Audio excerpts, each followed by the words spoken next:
Good afternoon, good evening, ladies and gentlemen, and welcome. I'm Xavier Fernandez, the Assistant Secretary General of HRAWI. Your association and I welcome everyone for this revenue management seminar. Today, your association has in its 72nd year and it represents the reputed international and national chain of hotels and restaurants in the western region, comprising the states of Maharashtra, Gujarat, Madhya Pradesh, Chhattisgarh, Goa, and the Union Territories.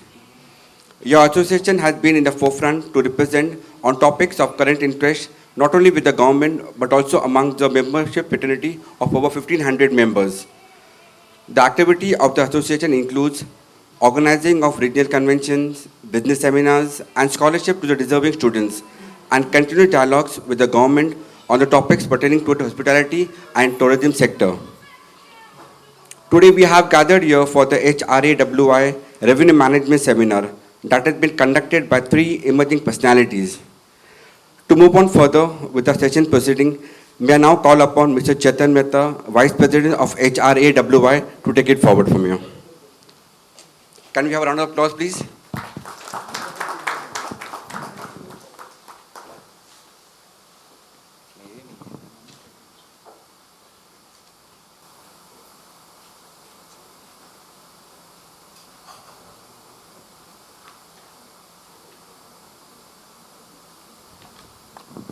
Good afternoon, everybody. Actually, I am officiating here for Mr. Gurbir Bedi, who organized this seminar but could not make it today. So I was called at a very short notice to come here. So I'm a little ill-prepared, but I'll do my best. We have finally started with offline seminars. We have done enough of online seminars. We all are fed up with that, I'm sure. So after I think more than 2.5 years, we have finally started meeting up in person and started having seminars, and this is one of the first one that we have launched. We're very happy to do that, and we look forward to holding many more such offline seminars. We have today, we said we will take up the most important topic, which is revenue management, to kickstart the season of seminars. So we have got three stalwarts from the industry to talk to you, to explain to you, because suddenly the industry has turned around. Earlier it was a leisure destinations that was doing well. Now even the metropolitan cities have started, the businesses started picking up. So we have got three people from the industry who will answer your questions, will take you through what is revenue management, and I hope you make the best use of them. To briefly introduce the three of them, one of them is Mr. Sainath Vernecker. He's from Revonics Solutions.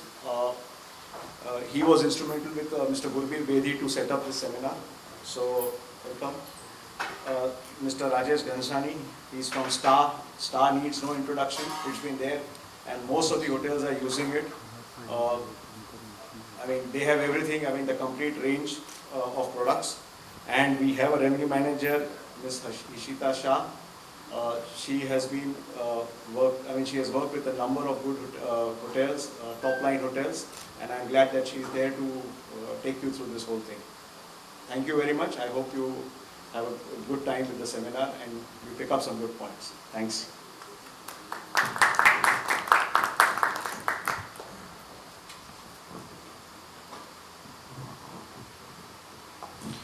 Thank you, Mr. Mehta, the Vice President of HRAWI, for introducing the speakers. A warm welcome to all those present, and thank you for taking time off your busy schedules and businesses to attend this seminar on revenue management. Humbly request all of you to put your phones on silent mode. And we shall be giving you an opportunity at the end of the seminar for questions that you may present to our panel of speakers. Thank you.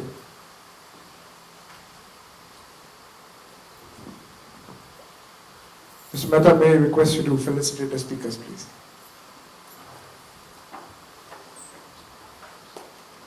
Mr. Sainath Vernecker from Revnomics.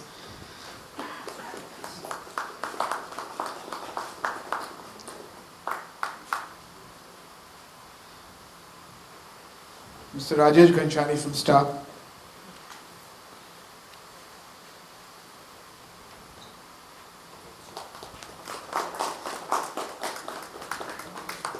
and Ms. Heshita Shah from Subha Group of Hotels.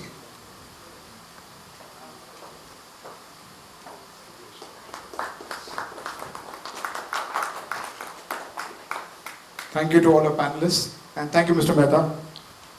Let's kickstart the seminar.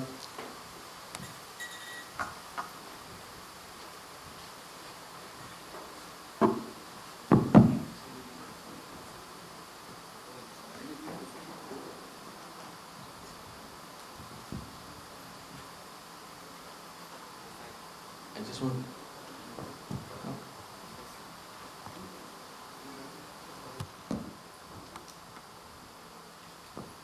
Hello. Hi. I think more than seminar, the most interesting part is I think it's been 2 years. We are meeting in person. I think that is the best thing to happen. I hope you all agree with what I just mentioned.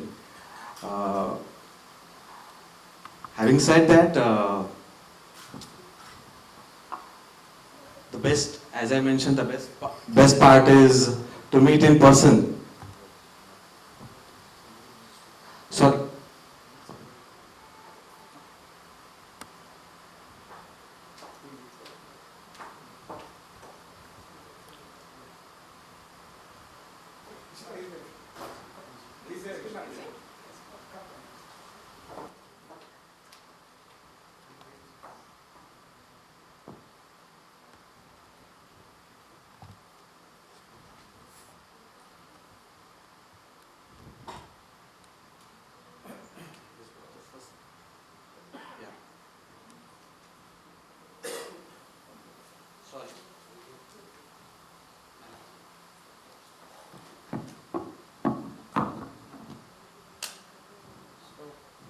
Sainath will take us through the key pillars and the essentials of revenue management.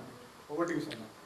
Yeah, so let me get started again. I think what I was just trying to mention is we are meeting after 2 years, and for me, that's the best piece or the best part of this seminar.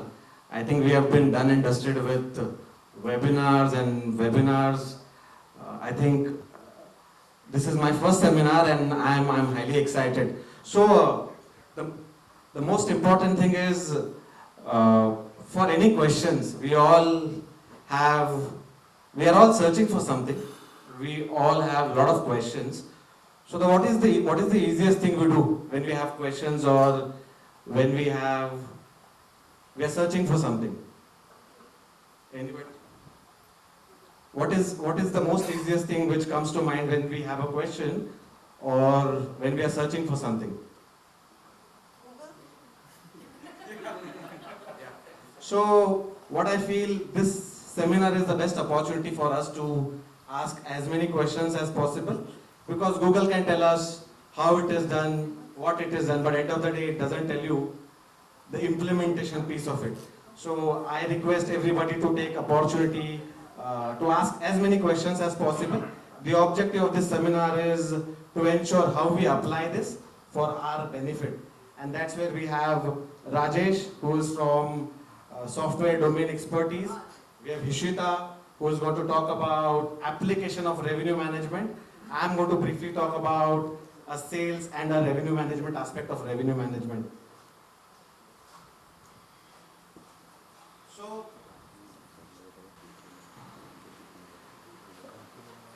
So now, as ma'am said, the most easiest thing is to go to Google. And I'm sure everybody is using different devices, Google, Apple, Android, XYZ.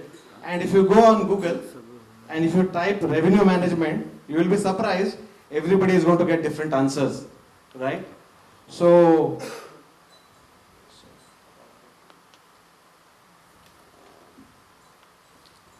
it's furthermore confusing to know which is the right answer.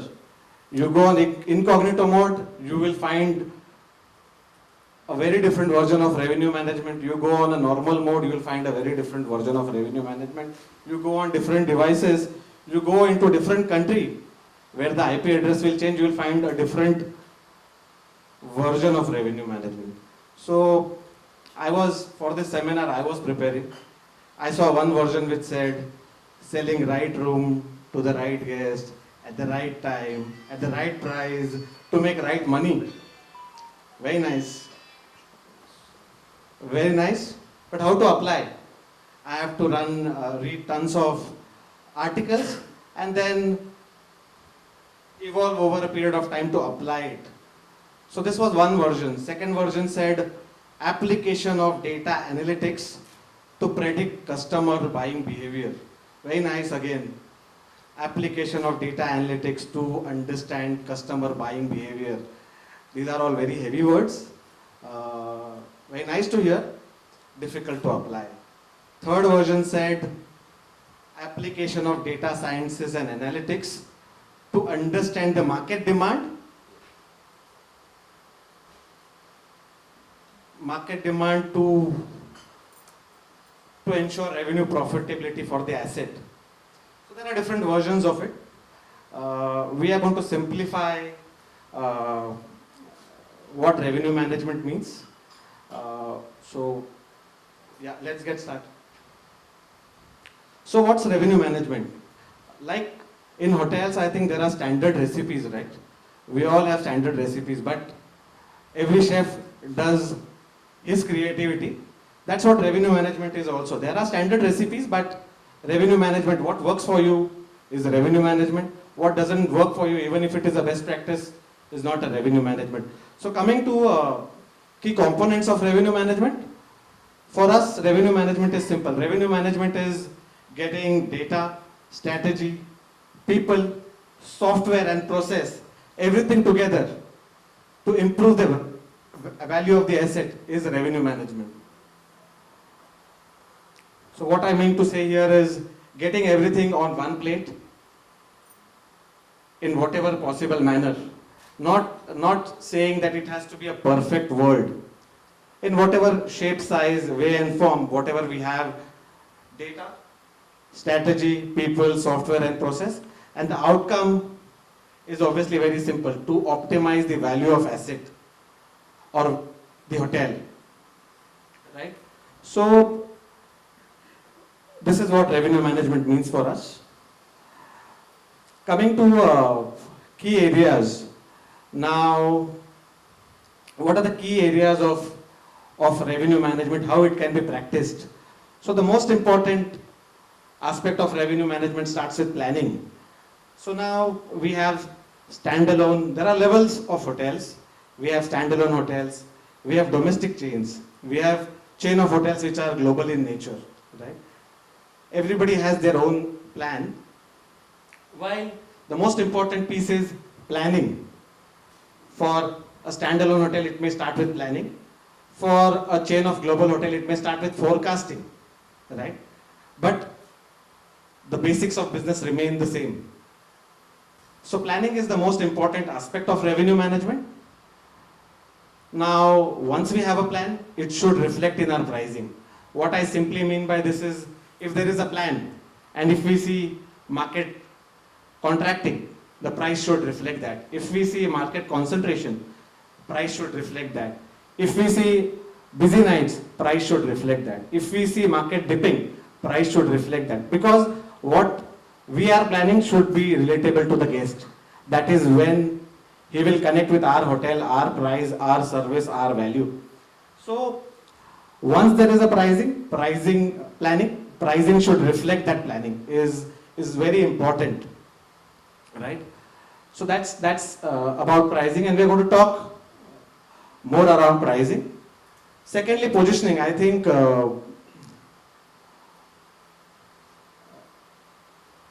this is something which is, earlier pricing was done in isolation. Of late or in recent past, reputation has huge impact on pricing. The better the reputation, the better the value. Clients are open to pay, or buyers are open to pay 5, 10, 15, 20 additional dollars if the reputation is better. We are again going to talk in detail around positioning. So if there is a plan, plan should reflect in pricing. Positioning is utmost important. And then if we are practicing this on or applying this on a consistent basis, we obviously need to track and monitor. So how do we track? We every day track how much is getting converted.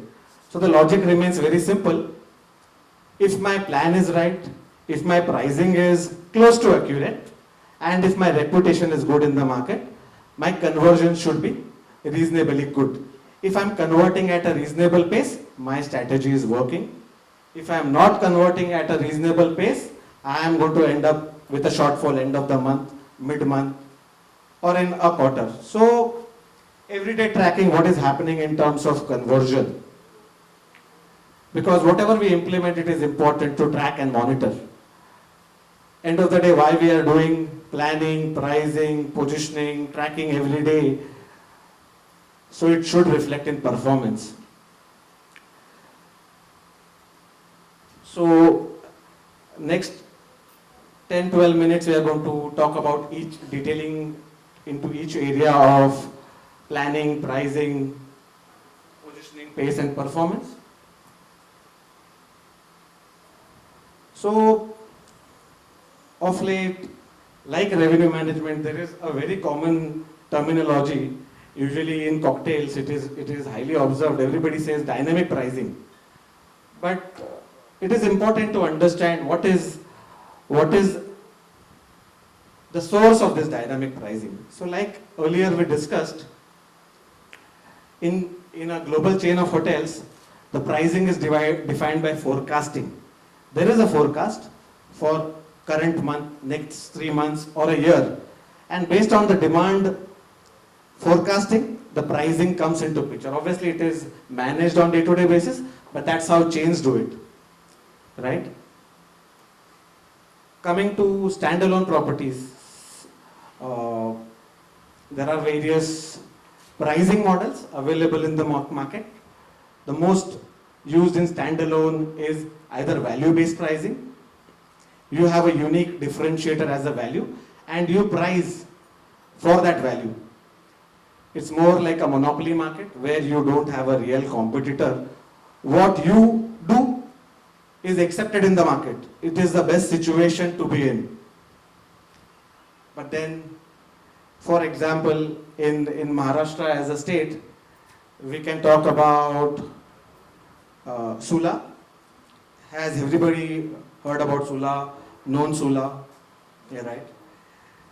In a market like Nasik, which is a very competitive market because it's neither a business market, neither a leisure market. It's a mix of both. And there is a property or a leisure property by name Sula, and we all know Sula to a great extent. This property has its unique value with vineyard experience, and over a period on that experience, they've built a resort in-house. Now there is Taj, there is Radisson, there is Courtyard. You bring any big brand, best of best hotels, nobody is able to compete with them. The price of Sula on any given day is ranging from 12 to 15,000. On the other side, all the other hotels which are so-called global brands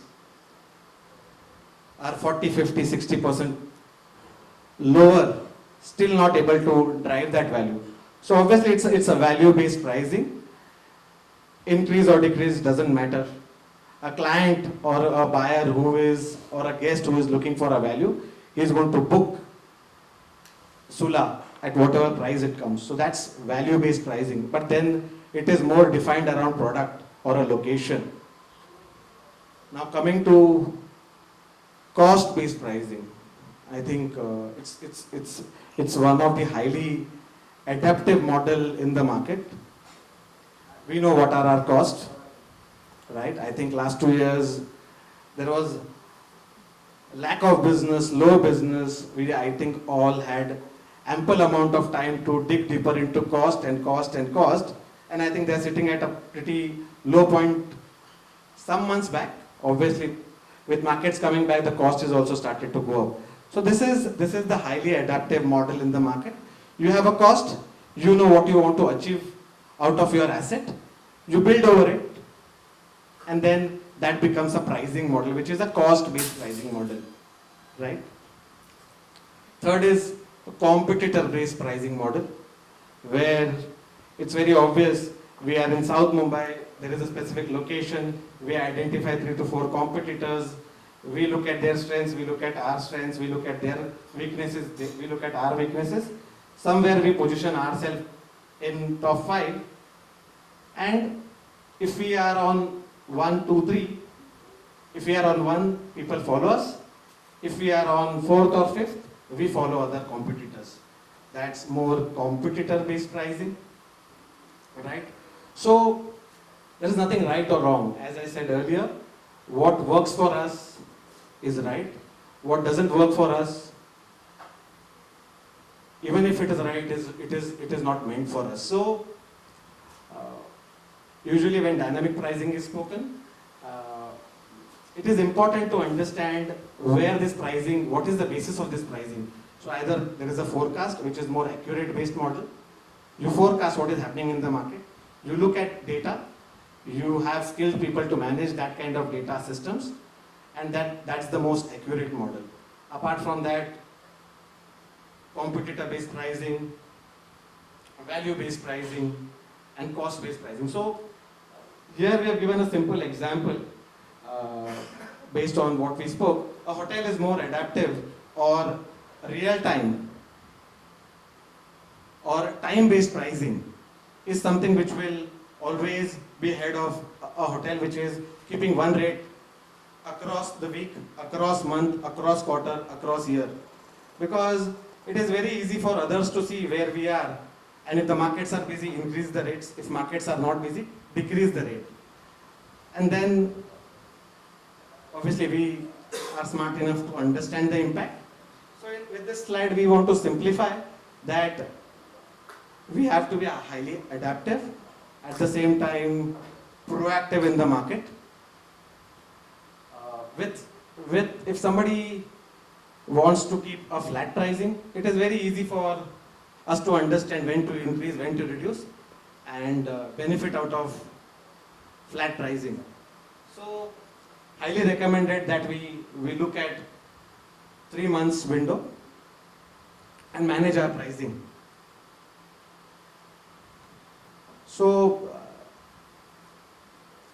I think usually when there is a dynamic pricing model, there are great case studies around Facebook, Amazon, so on and so forth. But I wanted to look at something which is more real time.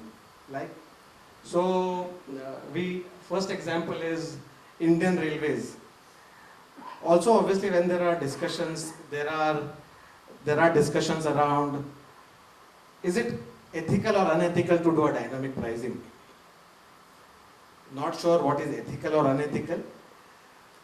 Indian Railways, which is part of central government, Indian Railways as a body, today you book a ticket, right? There is a base fare for Rajdhani, Shatabdi, Duronto. First 10 tickets are on the base price.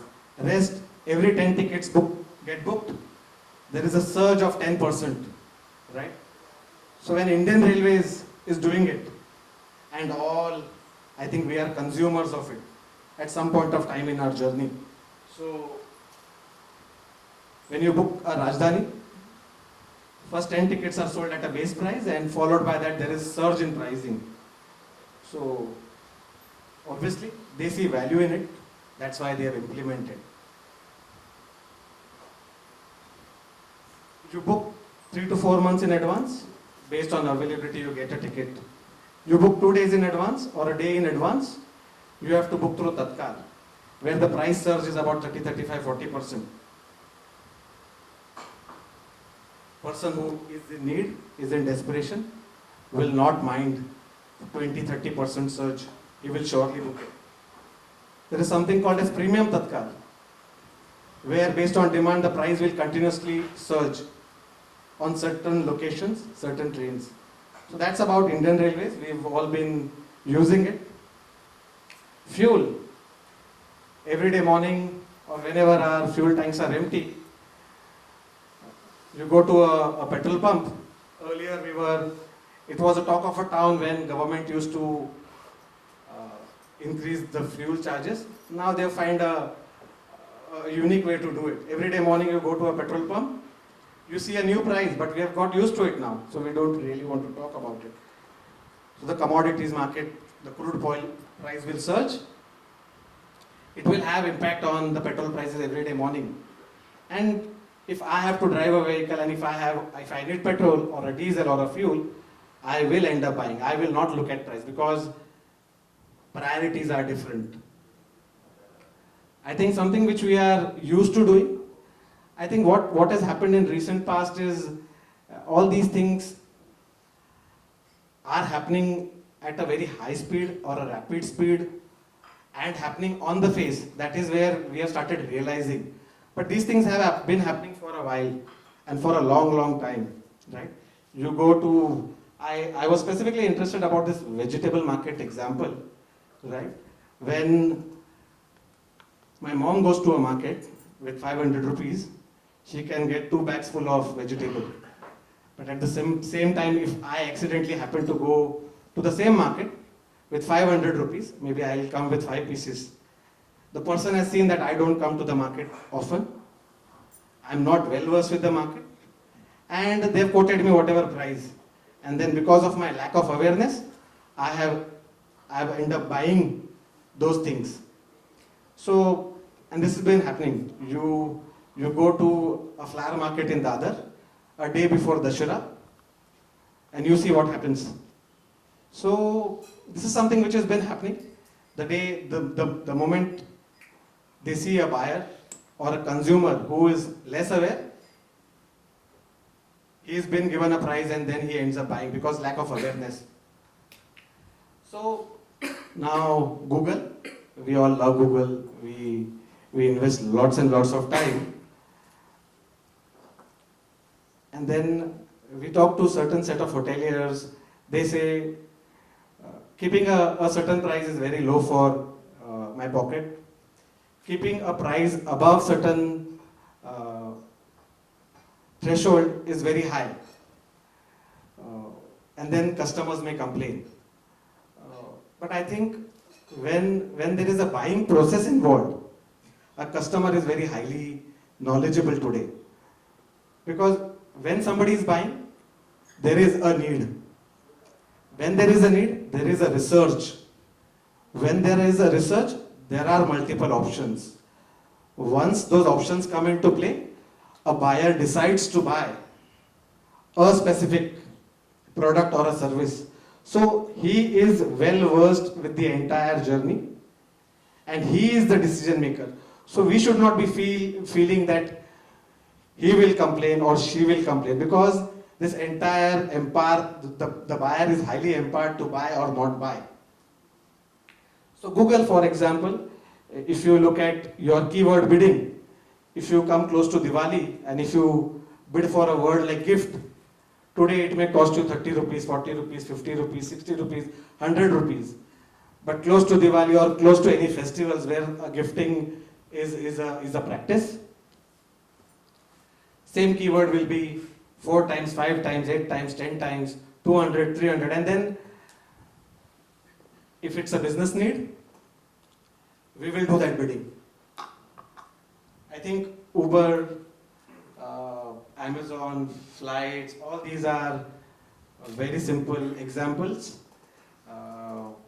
We see price surging. For example, every 5 minutes, Uber has capabilities to change the price. Amazon, 10 minutes, you will see across board the prices can change. So these are the capabilities. This is all happening based on data at the back end, right? Something which is most important is taxi, or Kalipili taxi. So what we usually do in hotels, there is a certain thought process which when we talk to a certain set of hoteliers, that start with X rate and on the day, if my occupancy is low, drop the rates. Not sure whether it is right or wrong, but if you take a taxi, a meter, there is a regulation where the meter pricing is decided. You pay 25 rupees or whatever minimum fare for 1.5 kilometers. You want to get down in between, still 25 rupees will be charged, right? So I think if we have clarity about our benchmark rates, we know where to start, and based on markets, our situation, we can manage the pricing. But just because last day there is no business, dropping rate is not going to get business. So these are few real-time examples which we face in our day-to-day life. So to simplify, I think there is lots going in an external world where there is a lot of data, our competitor data, in-house data, market contraction data. So it is very difficult to digest this kind of data and to apply it in our business. So to simplify, we highly recommend we look at what goal we want to achieve, and based on that we can look at if we want to go by occupancy, we go by volume strategy. If we want to go by ARR, we focus on rate strategy. If we don't know what is happening, we want to leave it to the market, we can focus on market link strategy. The most simplest being availability. The higher the availability, lower the price, lower the availability, higher the price. So this is more around pricing. Heshita, would you want to add your thoughts around pricing? Thanks, Sai. I think pricing is the core of any business, be it hotels or any segment that, of course here we are hoteliers, but any segment, your pricing is the most important thing, and it depends upon us as individual hoteliers, what are we basing our prices on. You can, like he rightly said, it can be comp sets, it can be your own product, it can also be how the market is doing, and vis-a-vis what is the faith that you have in your product. So your pricing strategy depends upon the ingredients that you want to use for that particular time. So make the assessments accordingly, and yes, give it time to seed. Don't change your strategies at very frequent intervals, because you will not get the kind of results that you are actually looking at. Sai? Yeah, I think there is a common, we talked to about multiple hoteliers across various segments, brands, non-brands, standalone, independent, boutique. The common question asked every time is, what is the strategy? But the reality is strategy doesn't change quite often. It's the implementation which is changing, but strategy is somewhere more stable. Businesses which do well, they have more stable strategies. If regularly strategies are disturbed, that means there is lack of clarity. Coming to the second key aspect of revenue management, which is positioning, which is around reputation. With data which is available in the open market around TripAdvisor, Booking.com, Make My Trip, Agoda, all these online channels, and I'm sure at the offline, at the front desk, we cover a lot of offline feedback. We can build a simple model like this where you talk about quality points and you relate it to your price, right? There are 4 quadrants here, and it is obvious nobody wants to be in these 3 quadrants, but everybody wants to sit and high price and high quality, but it's a journey. It doesn't happen overnight. It's a process like Yashita was mentioning.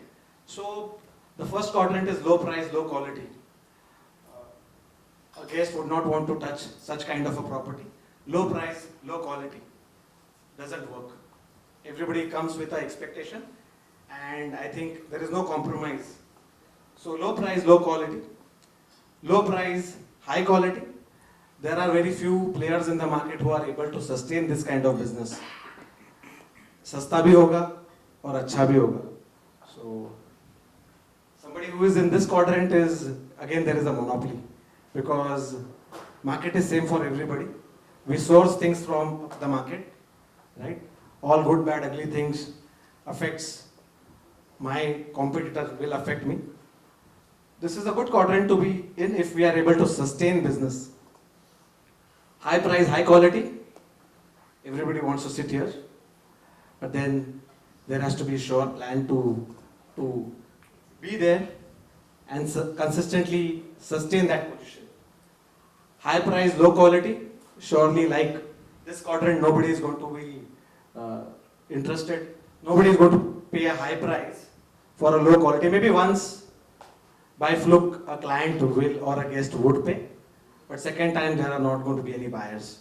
So with lot of data which is available around location of the property,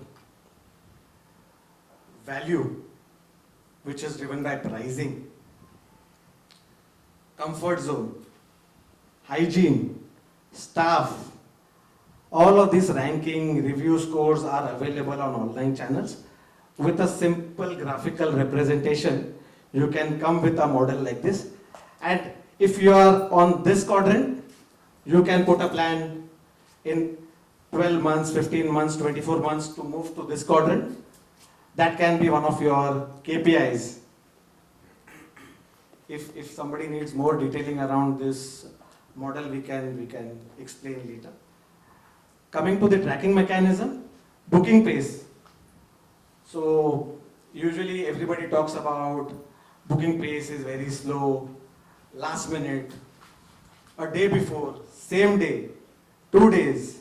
We have a very unique market which we are sitting about less than 100 kilometers, Lonavala, right? How do you forecast for such market? You have a 100-room hotel, morning 9 o'clock, 10 o'clock, they are sitting with 60, 70 rooms empty, 30, 40 rooms occupied. How do you forecast for such hotel where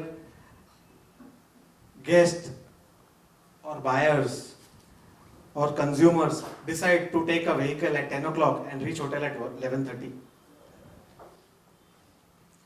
In such case, only two things can happen. At 11 o'clock, 10 o'clock, I see, oh, my hotel has 60 rooms empty. I drop the price.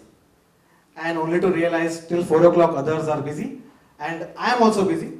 But it's just that because I dropped the price, I got busy. Somebody else adopted another strategy. Or the reverse methodology is, we look at data, we see how day builds up, and all of this data is available in multiple systems used in the hotel. So you look at your hotel position in the morning, you are 40 rooms occupied, 60 rooms open, and you only feel happy about such feeling because you know that a Saturday or a close to Friday, and if you are tracking data, is going to get busy. And the more the availability, the better the optimization capability for that day. So there are unique markets. So in such cases, it is very important to track how well in advance people book. And if there is a good strategy implemented, booking pace can be impacted. If you have a good sound strategy in place, booking pace can be impacted. While we end up talking about technology है, bookings last minute आ रही है, Covid में तो और खराब हो गया, same day bookings आती है, guest hotel में आके book करता है. But then, yes, technology surely had an impact, but it is also to do with our strategies. What are our advanced purchase plans? What are our length of stay promotions? And then there are so many things which we can do to impact it, but this is something which is more important, which is booking pace. Performance is performance. I think it doesn't need any justification, explanation, definition. All our strategies, if we have a strategy, should reflect in our performance.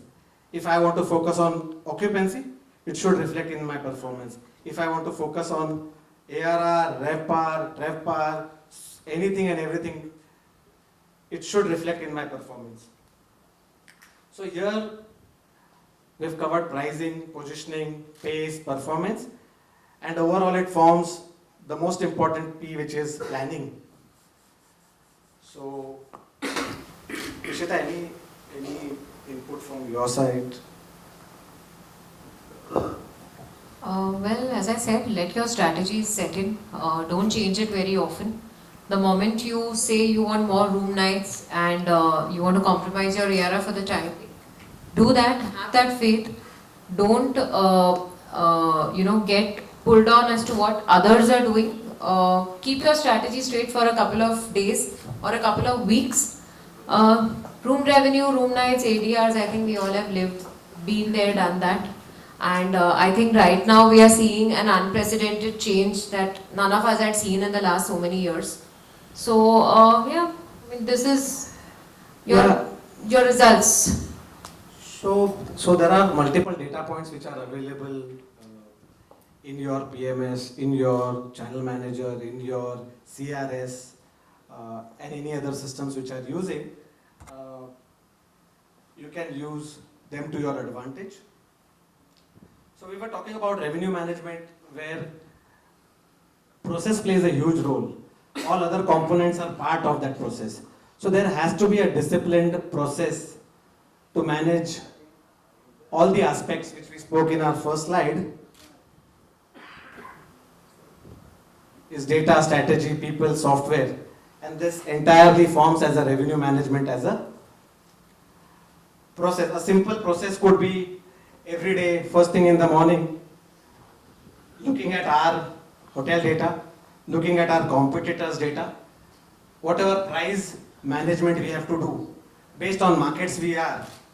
We are in Mumbai market, we are in highly dynamic market, manage your price accordingly. We are in Lonavala market, manage your price accordingly. So adapting the pricing based on hotel data, market data, looking at our reputation, and then, like we said earlier, looking at performance, what is the conversion, what is happening, what is not happening, and then this can be reflected back into our day-to-day process. We spoke about people as one of the key areas. There is certain kind of thought process or a mindset, and then the caption says it all. You can do anything, but you surely can't do everything. So revenue management comes with a skill set. Either as you are an asset owner, it is your responsibility to look at it on day-to-day basis. Either you yourself are involved into it, or you have a team to do it, or you take a professional help. Just having somebody for makeshift to manage this domain is not going to help. And then this is something for all of us to reflect is we cannot do everything. There are right people to do right work. This is more like a checklist which we have created around 4 key areas which we need to adapt or we adapt in our company around pricing, positioning, pace and performance.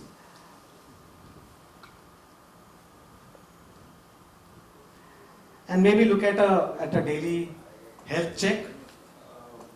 We talk about planning, but then certain case studies which I want to talk is if you talk about Indian Railways, you can book a ticket 4 months in advance. In certain set of hotels, you want to book for a month beyond, inventory is not available. If inventory is not available, surely nobody can book. This is leaving money on the table. Should never be done. A hotel, everybody has a different need. So we should be available minimum 365 days from today to future, right? And then price should reflect, we spoke in earlier, the price should reflect the plan. Usually there is a discussion, online rates are low. Because of online rates, my offline rates are, or my corporate is affected. This is a clear scenario of lack of planning. If you benchmark your rates, if you look at a taxi, you take half a kilometer or you go entire 1.5 kilometers, you have to pay whatever minimum fare. So if you benchmark your rates for online, if you benchmark your rates for corporates, if you benchmark your rates for travel agents, and then try managing it, one segment will not cannibalize another segment.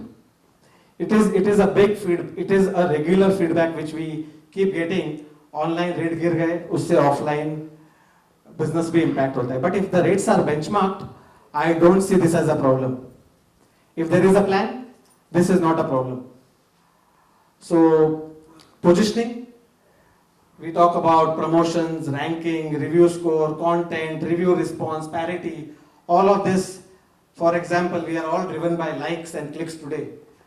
We put a image on Instagram, and in 10 minutes we look at the phone maybe 100 times to see kitne logon ne like kiya. If a lot of people like, we feel happy. Then there is sense of happiness. If people don't like, we feel depressed. But our hotel is also a personality. If people like, if people talk good about, if we want people to talk good about us, same needs to be done for our hotel or as our asset.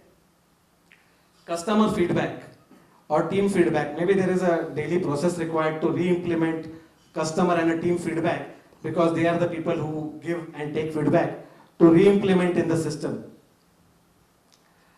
And the most important thing is performance tracking and monitoring, because everything what you are going to implement is not going to work, and everything what you are implementing is not going to work. So postmortem has to happen. What works, we need to do it better. What doesn't work, we need to work on it. So here I'll take a pause.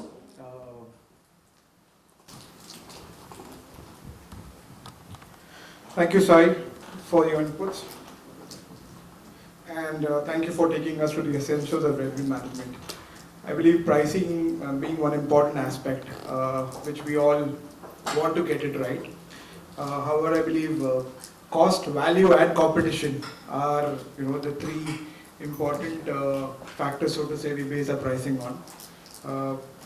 This week, I was reading ET Wealth, which happens to be a weekly supplement that comes in, and there was a lovely article which said it was regarding people who invest in NPS, the National Pensions Scheme, and apparently it gave various scenarios wherein who would benefit the most.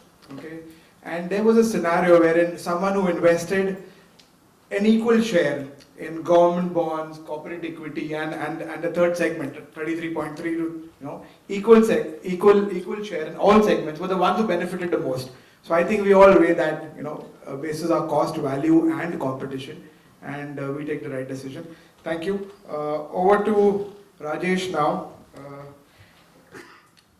Rajesh, what is your view on the importance of revenue management? And especially in the times of pandemic or such a crisis when it occurs, what tips or strategy would you suggest for a speedy recovery, which we're all seeing now, but what are your views on it? Thank you, Kunal, and very warm welcome to everybody. Thank you, HRAWI, for having us on this podium. The first thing that, before I even answer your question, I would actually like everybody to give a round of applause to each one of them, because we've survived the pandemic, and it's such a happy occasion to be on a live seminar with people.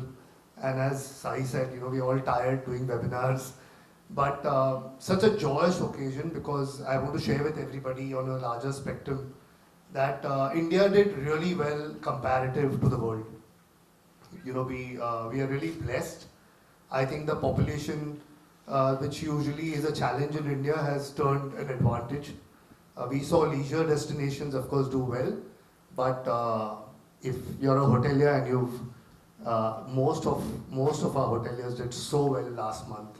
I think even if we managed to get a little money back if we made some losses, right? But really happy to see that we are back on track.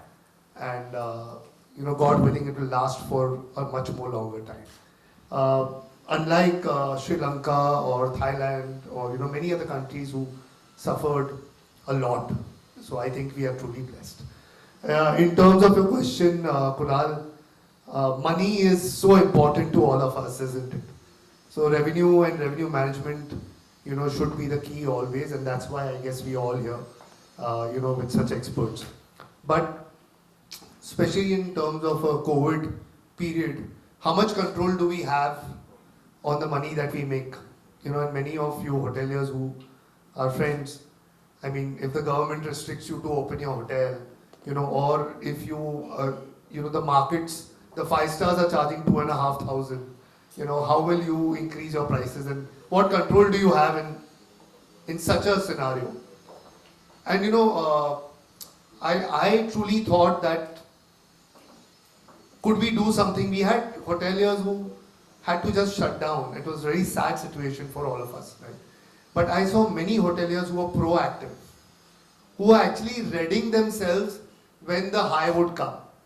And we all know the challenges of staffing, and all the other challenges of maintenance that we faced. But we had proactive hoteliers who actually, planned their peaks well. So we saw, the wave 1, then we saw the wave 2, and we saw the wave 3. If there's one thing that all of us noticed is that every time the wave came, the comeback was much more faster than the earlier one. The first one lasted so long, it actually broke almost everybody's back. But the second one was even quicker, the recovery, the third one was more recovery. So what can we do in a low period? Actually nothing. But at the highs, when the peak is high, that's the time where are you actually the right price? Are you actually, because there you can command, depending on your product, exactly like what Sai said, are you at the right price? Have you kept a static pricing? Are your rooms getting full? And if your rooms are getting full, are you actually getting that little extra money, especially in the last month? I saw so many hoteliers did not take use of, the occupancies. They actually just, were happy just being occupied. I think it's a wrong strategy, in my opinion. You should have played with your price, and at least, where you have experts, and even within your organization, you all should have made use. So surely, revenue management, very, very important. And, the tip that I would like to give is that when the COVID came, we maybe, talking about direct bookings in some time, it's such a important topic to get direct bookings, not to pay commission, how to save on your revenue, right? But during COVID, I don't think that's a strategy that you have a choice to take, right? You're going to open out all your channels. You're going to get business from wherever you get it. So you surely need OTAs as a friend during that time. And I think, that would be one strategy that you would take. And of course, pricing, Hashita and, Sai already mentioned. So I hope that answers. I'm happy to answer more questions. Thank you, Rajesh, for your insight. Over to Sai now. Sai, what according to you is the importance of forecasting and forward-looking data, so to say?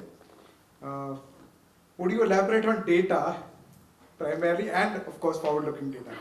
Yeah, sure. Hello, thank you, Kunal. So, we are talking about data and we are talking about forecasting. Right? So, firstly, everybody, I think it's a very commonly used word, data. Important to understand what is data. And I think we have tons and tons of it on our mobile, in our PMS, channel manager, CRS, website, on our social media platform for sure. But is it usable data? Can you make use of that data in your business? Can you log into a system and say, this is happening, so I will adapt this strategy. Or this is happening, I will do this and I will not do this. So data is available, but not in information form. It is available in crude form. We cannot use it. So interpreting that data and converting it to usable information to make use of it in and apply it in a business sense is something which is, so data available in crude form is of no use. Data converted into information can be optimized in our business. So that's about data. And then today there is huge amount of data which is available. But if you talk about usable data, I don't know, I don't have a percentage of it, but data is there, but usable data, very micro percentage. Now coming to the forecasting, I think all of us as hoteliers are doing some kind of forecasting in our mind. Revenue managers obviously do a systematic forecasting. They do it on some kind of system or an Excel sheet, very smart presentation, but everybody as a hotelier, we are doing some kind of assumption. Forecasting is a simple assumption. End of the month, I'm going to do X% occupancy at this rate, this revenue. Some kind of, is that the case? This is the way we think, that this is the way, or this is something acceptable result we are expecting end of the month. So we are all doing forecasting. But that is one way of forecasting. But if you are able to systematically look at certain data points, and data is something which is not readily available, you will have to harness that data, build it over a period of time, and use it to your forecasting advantage. So forecasting is simply to understand what demand is in the market and capitalize that demand. If I know, and simply I would like to say forecasting is like if I am going to an exam, मैं exam देने जा रहा हूँ और मुझे paper के questions पहले से ही मालूम है, so I can do a better job there. So if I know in the market that this day I am forecasting X% occupancy, I can plan myself better. I can price myself better. I can plan my staff better. I can plan my expenses better. And that is what forecasting is. Now, there are different level of hotels. We spoke earlier, standalone, independent, domestic, chain of hotels and global chain of hotels. There are multiple thought processes. You look at a holistic forecast. This month, this is the plan, and then you action or work on that plan. A chain level forecast is they will dig into each segment, consistently work on it. So usually there is a budget which is defined beginning of the year. That is your first forecast, and then across 12 months, there are 11 reforecast based on market scenarios. So if markets are higher, you plan upward. If markets are down, you plan downward. And then objective is to achieve that budget and give stakeholders clarity what is happening in the business. So that is how forecasting helps. I think your third question was forward-looking data. And here on the screen I have, I think the common or the trending question is what is happening post-pandemic or revenue management post-pandemic. So obviously we are used to looking at occupancy, ARR, revenue, length of stay, so on and so forth.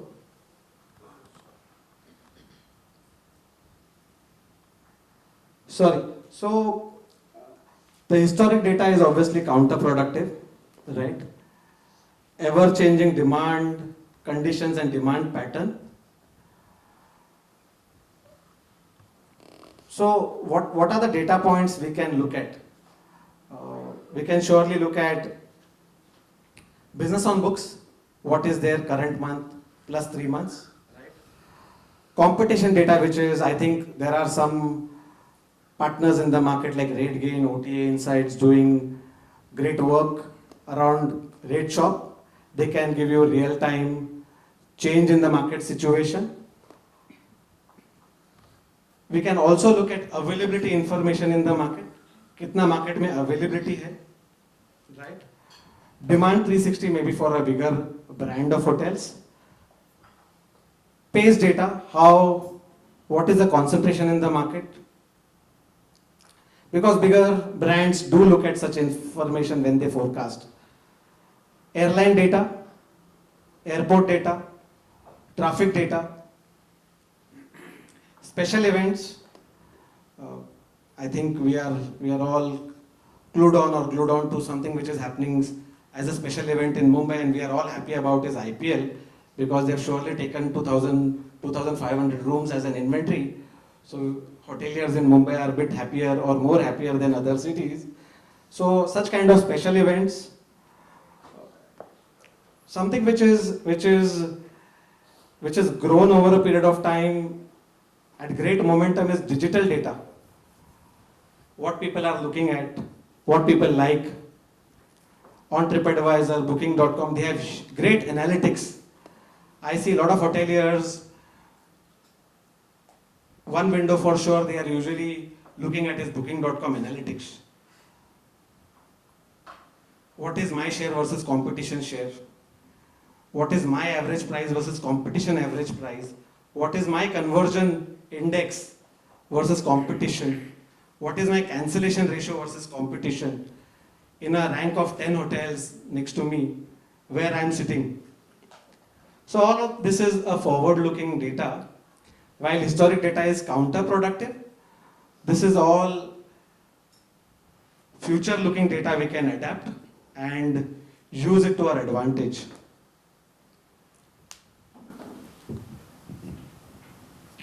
Thank you, Sai. Let's hear it from Hishita now. Hishita, lead times are getting shorter for known reasons. So what do you suggest? How do hotels handle the short lead time? Strategically and tactically, of course, towards garnering better revenues. So we're talking about last minute business here. How do we tackle that? Your views, please. You also asked me a question about implementation. Now, as hoteliers, I mean, most of us, either we are owners or we are revenue managers. There's a small note when you say implementation of revenue strategy. First, please understand revenue management is not magic. You need patience. Whether you are a revenue manager, whether you are a team, you're an owner, you're a GM, please understand it is not magic. It's not that you drop the price and you go higher occupancy. Please have patience. Have faith in your SPOC, who's your revenue manager, or if you have a company who's managing it for you, please have faith in them. Do not try to say, oh, कल rate change किया था, आज नहीं हुआ. ऐसा नहीं होता है. थोड़ा time लगेगा. Also, when I say have faith, please understand that we need to invest in the right people. You need to invest money. You need to invest faith. You need to invest time with your revenue managers. Too many cooks will spoil your broth. When you have too much interference from A, B, C in your revenue strategies, that's where you start going wrong. Specifically now that we've recently, acquired another group of hotels, I know that when managed hotels are there, there's a lot of owner interference. I think a couple of you all will agree. So when there is owner interference, not everybody understands revenue management. This is a new age term. I mean, back around 10-15 years back, I was just telling Mr. Ramani in the when I had started my career there, I met him, and of course, the knowledge that I got from him, that was really something that left a mark. And when he walked in, I think that's the first time I met him after 10-12 years. So invest in the right people, give them time to bud. Listen to their strategy, because they will also come with their homeworks. It's not that somebody is going to come just across and tell you, hey, let's do this. Okay, positioning. Now, there is a surge of OTAs in the market as well. You also see there are these OTAs that are coming, which in my terminology, I probably call it fly-by-night kind of OTAs. They come, they're there for 5-6 months, and then they're gone. They're off the radar. What happens is that you are diluting your inventory. Please don't dilute your inventory. Stay with people. We know how notorious Agoda is. I think most of us will agree that Agoda is a spoiler for all of us, be it whether we are at our level and the owner is streaming, or even our teams or our sales team, like you said, because they're discounting. Stay selective of the OTAs that you're dealing with. We all know that how Happy Easy Go or Ease My Trip and all. We also know how quickly Paytm came in and how quickly they vanished. Okay, so be very, very selective. Now, as I said, please, when you are entrusting somebody, when you have a Spock who's doing it for you, give them the freedom, hear them out. I'm not saying they're going to be 100% correct. Add your inputs, but let them make the decisions because they are the one who are out in the market and they know what is happening. Okay. Again, yes, revenue management is about selling the right room to the right guy at the right time at the right price. That's where your lead times comes in. Lead times, yes, as we know, have come down to as bad as 72 hours recently. It's not the 7-day window that we earlier had, or the 10-day or the 15-day. Of course, yes, lead times is giving you higher revenue because you have a lot of footfalls on your websites or on your properties through OTAs. You have a lot of people who are checking. Now, unfortunately, we do not have anybody from the OTA segment here today. But if you see, there are a lot of checks that are happening on properties. But people are not booking because of these uncertain times that are there. Of course, yes, as hoteliers, be flexible. You know, I know a lot of hotels who have put certain fences where the guest is inconvenienced. See, today the moment you make that guest feel wanted, he's going to come back to you. Don't hold money. It's a couple of thousands, but trust me, in the COVID times, even those thousands have made a lot of difference to the life of the people. And even of 5, 10, 15,000, if you hold back, you know, he's going to remember it for a lifetime. That, hey, इसने मेरा पैसा वापस नहीं दिया. Cancellation था, पैसा वापस नहीं दिया. Don't do that. That's again a part of reputation management. Reputation management is not all about reviews. It is also what impression you're leaving in the mind of the guest as well.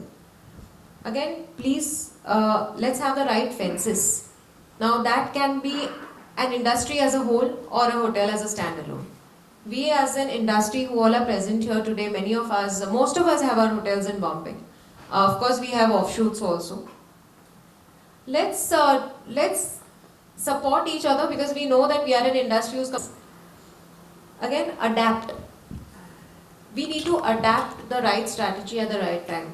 If you're late, you've lost the bus. You missed the bus. What is the new norm that, according to you, is there in COVID? Can I have somebody answer this? What are the new norms? Anybody? I didn't understand the question. So what are the new norms that the industry has adapted recently to get better revenues? Anybody? Yes. Okay. Free cancellation. Oh, that also has its footfall. I mean, the repercussions are there. Yeah, but it helps. It helps, yes. What are the new strategies? Let me reframe. What are the new strategies that we all placed? Any change that you all saw recent? We all have sales teams. We all have, yes, sir? Providing COVID protections, you know, like masks, complimentary Yes. masks, complimentary Sanitizers, yes. and all interlinked things, you know. Correct. Now this needs to be highlighted correctly for your properties. We all are taking that liberty of saying, "नहीं, हमारे पास तो है." लेकिन have you updated that? Is it gone on to your content? That is also part of your reputation management. Also, what I was meaning to say is e-marketing. We need to emphasize on that. Because your sales teams will have limited reach. They are not going to be reaching to a market or somebody sitting in London. They're not going to reach. But your e-marketing, it can be your social media, can be your emailers, can be whatever. But e-marketing is reaching, the reach is far more high than any of the marketing strategies that we might apply today. Again, as hoteliers, please tell me what is the kind of an OTA share that you want in your revenues on a YOY basis? Not more than 10%. Really? Yeah. Wow. I don't want to give the commissions.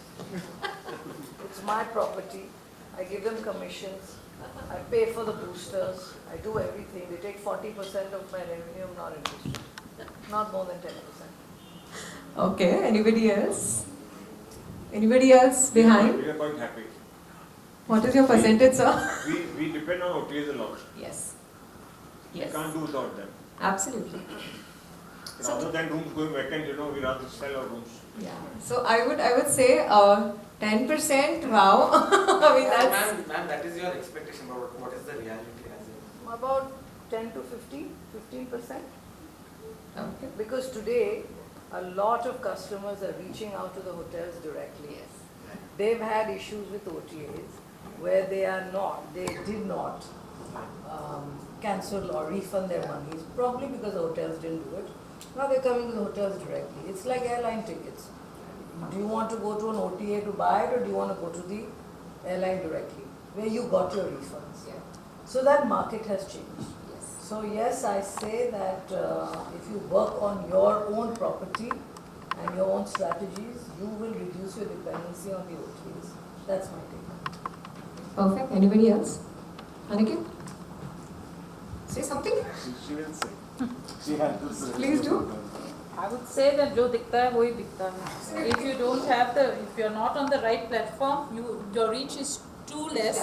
You can't reach out to each and every one. You will have to display, be visible on that platform, whether it comes from there or whether it comes directly. At the end of the day, it's a revenue. It is increasing your visibility. It's the cost of sales. The commission And is your basically the ranking. cost of sales. Absolutely. So I And- always believe in जो दिखता है वही बिकता है. I completely agree with you. I also agree with her. Have the visibility, for sure, but reduce your dependency on the OTA. So why aren't you negotiating? What makes you think I have it? Has it resulted? I have no comments on that. What makes you think I have it? I'll help you do it. I'm saying reduce your dependency and work on your own property. Yes, you need them. You cannot have Every that brand connection. today is trying to promote their own reservation system. So we it is cannot Oberoi, see you. Whether it is Oberoi's, whether it is Taj, you have to move away from the OTAs.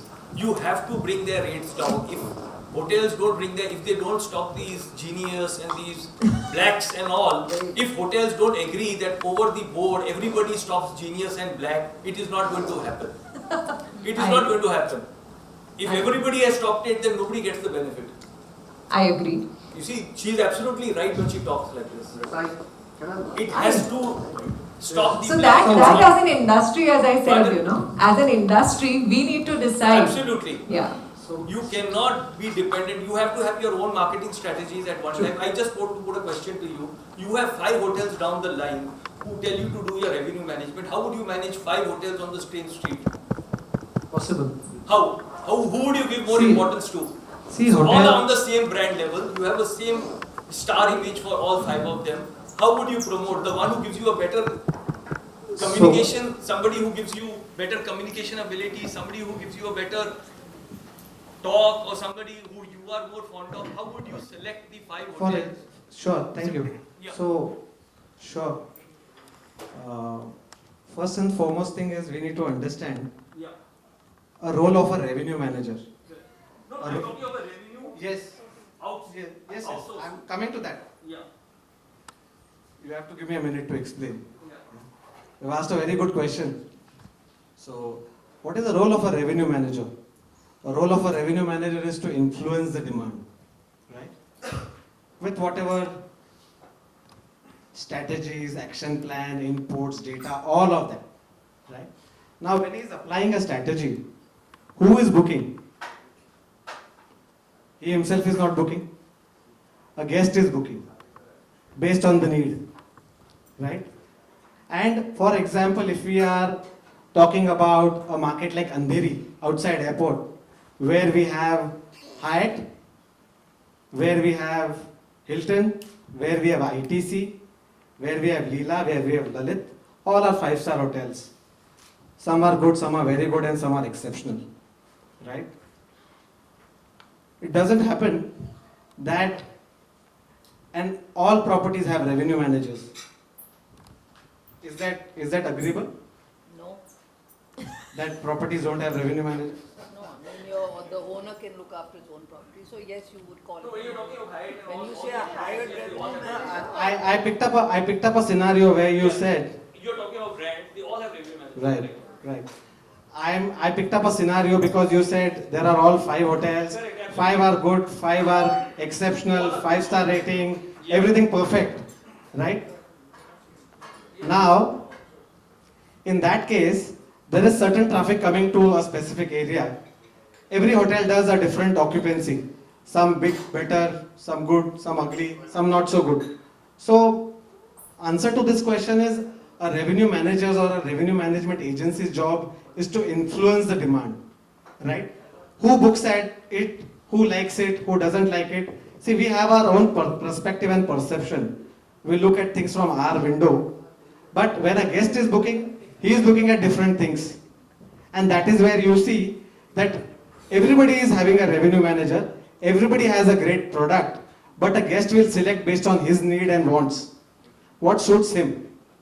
So that would be my... So at the end of the day, it is the guest selection, the revenue managers of all the 5 hotels. No, I will add here. I will add to this. If they were to outsource this thing, how would you help? That's what I'm saying. My question was not if these 5 hotels were to outsource it to an agency, how would it help them? I will take this. Yeah. When you say, okay, when you say that there are 5 hotels, I mean, I have a couple of hotels who are in the same vicinity, more or less the same products. What I would say is when you say that you have, you're burning a hole with commissions, or when you say that you're burning a hole with genius. Now see, what happens is these are strategies, of course, I mean, with due respect, but these are strategies which also need parity. If you are talking core revenue management, what happens is if you're going to give genius to a booking.com and not give a black to an MMT, what is happening is you're burning your pocket there. No, I'm not saying. I'm saying if all of them exit from Genius and Black, No, then no, what is the situation? I'll tell you. See, My what question happens was is not- like we have our My strategies. question was that at the end of the day, the brands have to promote their own sales by loyalty programs. Absolutely. You see, it doesn't happen by promoting OTAs and getting their loyalty but what programs. happens You is see, today today- what Genius is doing is shifting loyalty programs towards their end, Yes. and we are the gooses who are happily allowing them to create their own loyalty programs. I agree. You see, But which here has what to, happens is, which as a what happens thought here process is, over this thing has to stop between the hoteliers itself. agreed. But in see today's day and age, I don't think any of us have the kind of deeper pockets that a booking.com has. Today they are investing $8 million a year only for their SEO. A booking.com SEO is $8,000 a year. That's quite steep for people like us who have today, I mean, we are a chain, we have groups, we have standalones. I don't think we can beat that. Also, yes, I agree that you need to promote your brand, but also when you are digitally promoting your brand, the kind of money that you're going to need, to come up on your search on Google, no matter how much PPC you do or, these campaigns that you run, you won't be able to beat them. So what I would suggest is in these cases where, you all are really burning so much blood over it, what I would say is keep parity in your strategy also. Parity is not only about rates. Parity is also about what strategy you are putting in all OTAs. Now, as I said, don't dilute your inventory. Don't put it on 10 different OTAs and one OTA has one thing, second OTA has second thing. Don't do that. That's where the entire strategy starts to bounce. Also, when you say that you have hotels in the same stretch, okay, you also need to know that you have comp sets also. But what is your USP? How is that you are playing your cards? What is your rates? What is your content score? What is the kind of reviews that you are replying to? Like I know a lot of hotels, jo acha review aata hai, to oh, thank you. The moment you have a bad review, either they challenge the review or they don't respond to it. But as a guest, what is happening is acha hai, to see guests are making their, and today even the youngsters, I think today we as parents, I think our children are influencing our choices of hotels. They are going to check ki hey, yahan par ye hai. You need to balance your negative and positive feedbacks as well. Now, OTA commission structures, I think please negotiate because they are negotiating. So what's your good name, sir? Praveen. And which hotel do you? Radisson. Radisson at Andheri. Oh, you're from the Mehra family, is it? Okay, I just want to, you guys also use, I just want to bring in some perspective, and it's a great argument to direct business. Even, she said about direct business. Globally, the developed countries get 80% of the business comes from OTs.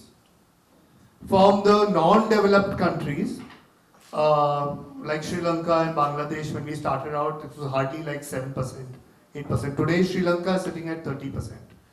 India, by and large, does around 40 to 50% of the business comes in from the OTAs. And rightfully, as she said, they spend a lot of money. And it burns pockets of, frankly, all the hoteliers, it burns to be. So is direct bookings possible? It's very possible. I have many clients. Just to give you a perspective, we crossed 13,000 hotels just last month using Star globally, and so even your hotels use Star. But so thank you for the support. But just to give you perspective, there are many chains that have got 80 or 90% direct bookings, and many of them it's possible. Yes, it's very possible. But at these times of COVID, is it wise? Surely not.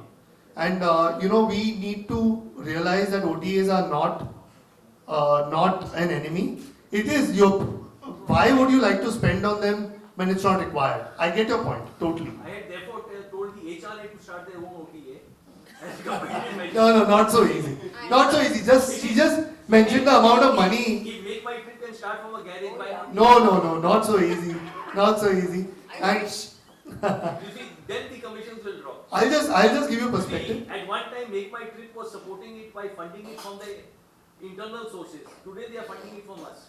Earlier, they were funding the. You're a pure businessman, and it's great to see. From their sources. But a lot of people, a lot of our chains have 80 to 90% business. Now, when the occupancies are high, otherwise, no. I'll be very honest with you. You need them, so you have to play with them as a. You have to balance it out. That's what I would like to say. You don't agree with me? Huh? But love to have this conversation further with you. We agree. Yeah, you agree. You need to You use can't the do your STR reports. Yes, yeah. And Okay. then you coming out with the STR. ये कपड़ा नहीं कि कल बिकेगा. One room, one night loss.